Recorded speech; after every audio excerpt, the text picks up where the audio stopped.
এই কেকটা আমার একটা ফ্রেন্ড অর্ডার করেছিল অ্যাকচুয়ালি।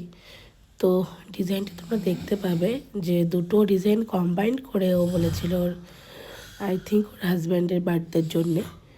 তো দুটো ডিজাইন কম্বাইন করে ওই করতে বলেছিল, মানে দুটো কেকের দু রকম ডিজাইন একটা কেকে ইনক্লুড করা, ঠিক আছে।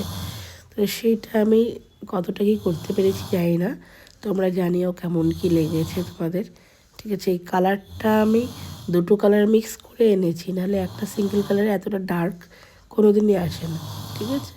একটা রয়্যাল ব্লু একটা ব্ল্যাক মিক্স করে আমি এই কালারটা এনেছি, যেহেতু ডার্ক কালার তো এইভাবে দিয়েছি যাতে দেখতে ভালো লাগে।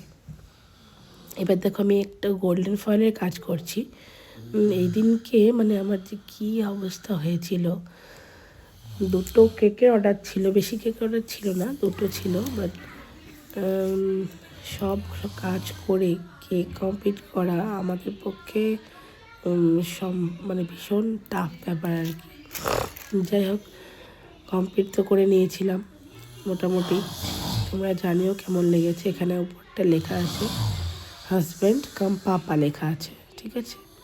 যদি না পড়তে পারে বলে দিলাম। আর এখানে দুটো সিগারেট করা আছে, আর একটা সিগারেটে যে ডাস্টগুলো পড়ছে একটা ছোট স্মল বাউল করা আছে, আর দুটো বিয়ারের ছোট ছোট বোতল করেছে, কারণ ওর থিমটাই ছিল সিগারেট আর অ্যালকোহল। তো এবার অ্যালকোহলের দুটো বোতল ইউজ করে নিচ্ছি। বোতল না, অ্যাকচুয়ালি এটা একটা পেপার কাটিং বলতে পারো, পেপার কাটিং ইউজ করে নিচ্ছি। পেপার কাটিংগুলো দেখতে খুব সুন্দর লাগছে, কালারটা তো সুন্দর লাগছে, খুব ভালো লাগছে, এর সাথে বেশ কম্বিনেশনটা ভালো লাগছে আমার নিজের। তোমাদের কেমন লাগলে জানিও। তো পেপার কাটিংগুলো কাটিং করে সুন্দর করে ভালো করে কাটিং করতে হবে, নাহলে কিন্তু ভালো লাগবে না। সব কিছুই পারফেক্ট করতে হবে, নাহলে কোনো সময় জিনিসগুলো পারফেক্ট হয় না। এইভাবে কেকটা কমপ্লিট করলাম। এই উপরে যে গোল্ডেন কালারের যেগুলো ইউজ করেছি সেগুলো হচ্ছে ফয়েল ইউজ করেছি, ঠিক আছে। দেখো কেকটা কতটা স্মুথ আছে ওপরে, আর চারিপাশটা দেখো কতটা কালারফুল লাগছে এই ব্লু কালারটার জন্যে।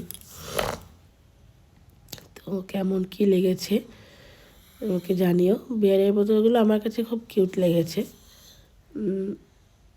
ও বেশ অনেকটা দূর থেকেই এসেছিলো নিতে, ভালো লেগেছে আমার। কিন্তু এমন টাইমে এসে এত তাড়াহুড়ো যে আমি ওকে বসতেও বলতে পারিনি। আর ও নিজেও একটা কাজে এসেছিলো, তো একটা খুব ইম্পর্টেন্ট কাজে এসেছিলো, তো ওরও টাইম ছিল না যে বসার, ও জাস্ট নিয়েই চলে গেল। তোর সাথে মিট করে ভালো লাগলো, অনেক বছর পরে দেখে তোকে ভালো লাগলো। তো আবার নিশ্চয়ই দেখা হবে। কেকটা কেমন লেগেছে তোমরা জানিও।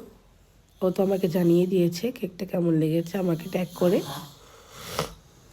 তোমাদের কেকটা কেমন লেগেছে অবশ্যই জানিও। আর যদি কোনো কোয়ারি থাকে যে কেকটা নিয়ে, যে কী কী ম্যাটেরিয়াল ইউজ হয়েছে, আমাকে কমেন্ট বক্সে কমেন্ট করো, আমি নিশ্চয়ই যতটা সম্ভব আমি হেল্প করে দেবো, ঠিক আছে। তো আজকে আমার এই পর্যন্তই, নেক্সট আবার দেখা হবে, টাটা। উপরে যে ছোটো ছোটো গুঁড়ি সেগুলো আমি কিছু স্প্রিঙ্কেল ইউজ করেছি।